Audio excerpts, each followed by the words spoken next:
Hey, what's going on, guys? Welcome back to iGeek Tech, and today we're going to be reviewing Apple's newest iPhone Air. Now, today we're going to be reviewing whether this phone is good, whether it's bad, and most importantly, whether you should consider even buying this in 2026. So right now, I have the light gold model, pretty white in the back, just have a gold titanium rails on the side. It does, like you can tell, also the box does have the iPhone logo in gold, and this is Apple's thinnest iPhone ever, measuring at about 5.6 millimeters thin on the sides, on the thinnest point, which is like around here, and it is weighing about 165 grams. Right now, this kind of sits between the standard iPhone 17 and 17 Pro in prices and features, starting at around $999 for the 256GB model in the United States. So the pros about the iPhone Air is that this phone is absurdly thin and super lightweight.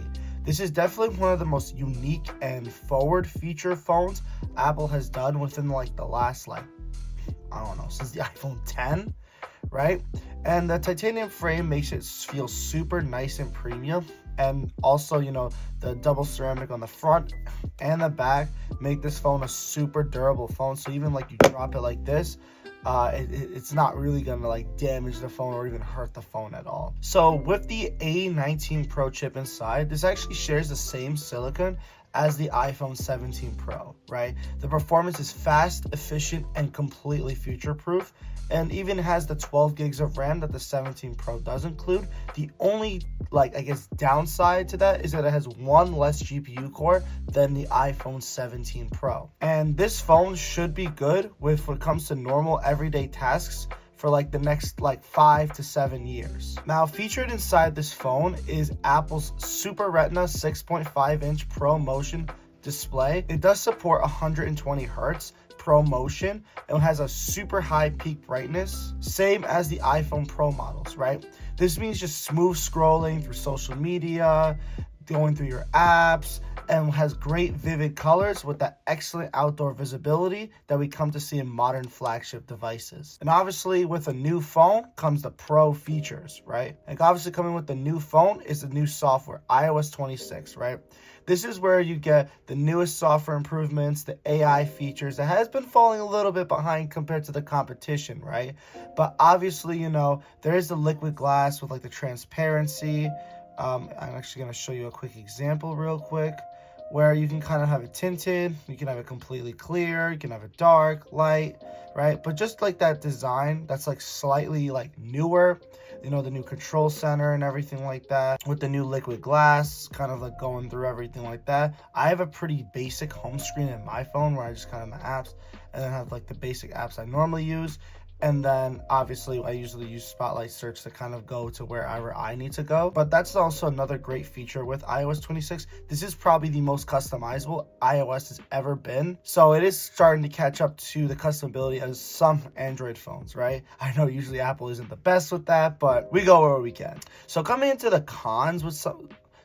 some of the cons with the iPhone Air, the battery life isn't the best. I mean, obviously, when it comes to the super thin phone, some compromises had to be made, right? So when it comes to the thinness, obviously the battery couldn't be a super thin battery, right? Now, I know there are these new silicone carbonate batteries that do exist, right? But this phone does not currently feature it, unfortunately, right? But there is a $100 MagSafe battery pack you can put on it.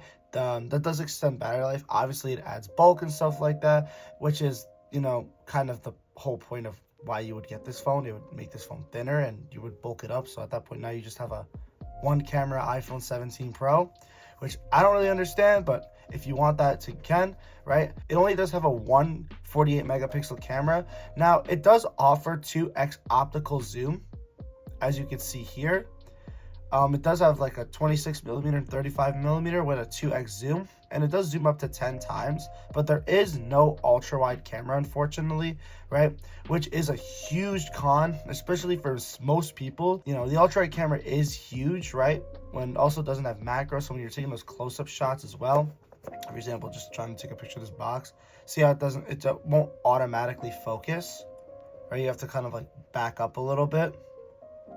And now it kind of focuses. I don't know if you can really see it in the camera. It's kind of hard to show you. But now a lot of people will compare this phone to like the iPhone 16e. Unfortunately, I don't have one on hand right now. It is pretty similar in a sense to the iPhone 16 with the 148 megapixel camera in the back, right? It also does have the same GPU set as the iPhone 16 with one less GPU core. And if you are looking for a larger size phone, obviously this would be the phone you'd go with, but obviously it's going to be $400 more. Well, this kind of did replace the Plus model iPhones. Obviously they didn't make a 17 Plus, and this kind of was the replacement, right? So there, if you are looking for like a plus size phone, this and the iPhone 17 Pro Max would be your only two great options. Obviously, compared to the 16 and the 15 to 14, the iPhone 17 does feature a 6.3-inch display, so it's a little bit larger than the older iPhone displays, right? The iPhone 17 actually has a 6.5-inch display, which is actually the first time Apple has brought back this display size since the iPhone 11 Pro. So honestly, I really love the size of this phone because for me, I have normal sized hands, right? And the phone just kind of works. Everything kind of smooth. You can kind of still reach every corner with one, like with my finger and stuff like that, without having to kind of grab the phone and kind of hold it with two hands. Obviously, it's better to do it like this, right? But you know, it just kind of works. And with the newer iPhones being almost 7 inches now, it's like, it's just, for me at least personally, it's a little too large for my hands, but this is just like the perfect between like the regular Pro and the Pro Max. Obviously, another con with this phone is the audio system. Since the phone is super thin, actually you can kind of see it in the bottom here, it only does feature 2 microphones in the bottom, which means it only has the front facing speaker up here, which is the only source of audio. Now, the phone does still sound pretty good. Obviously, the phone doesn't sound like a $1,000 flagship smartphone, right? But, you know, you kind of work with what you get, and it doesn't have stereo sound, but the sound is still pretty good.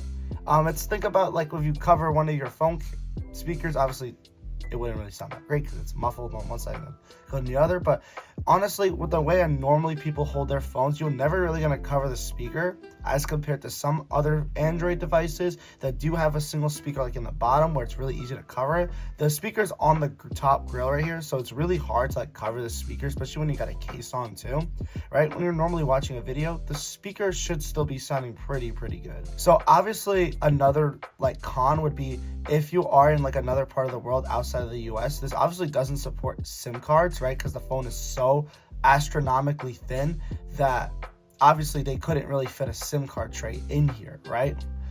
So this phone is eSIM worldwide. I know the iPhone 17 and 17 Pro still offers SIMs outside of the United States, right? I live in the United States, unfortunately, so I don't have like I don't have a SIM card model. All I really have is the eSIM model because that's the only ones I can really get. But if you are like a person who switches from carrier to carrier or kind of travels overseas, right? Who kind of goes locally for those SIM cards, I wouldn't really recommend eSIM only phone unless it is fully unlocked, and obviously you do have the proper precautions for it, but just something to kind of think about when purchasing this device. It is eSIM only, but if you do live in the United States, iPhones have been eSIM only since the iPhone 14, so this is kind of nothing new in the avenue of like the United States with Apple. When it comes to buying these phones are two similarly priced phones. This one being $1,000, this one being $1,100, right? This is the 17 Pro. This is my personal device. That's why it's a little like cruddy a little bit because obviously this is my daily driver, so I use this phone every single day. And obviously this is like a secondary work phone I use kind of just to go through, you know, business calls, this, that, and the third, blah, blah, blah, right? With the 17 Pro, obviously this phone is a lot thicker than the Air. It's almost like double the thickness, right? But the Pro obviously does have the Pro feel, but it did switch back to an aluminum unibody design. For some people it looks nice, some people don't like it as much, right? But you know, this phone does feel a lot more premium in the hand with that titanium rail, frosted glass back.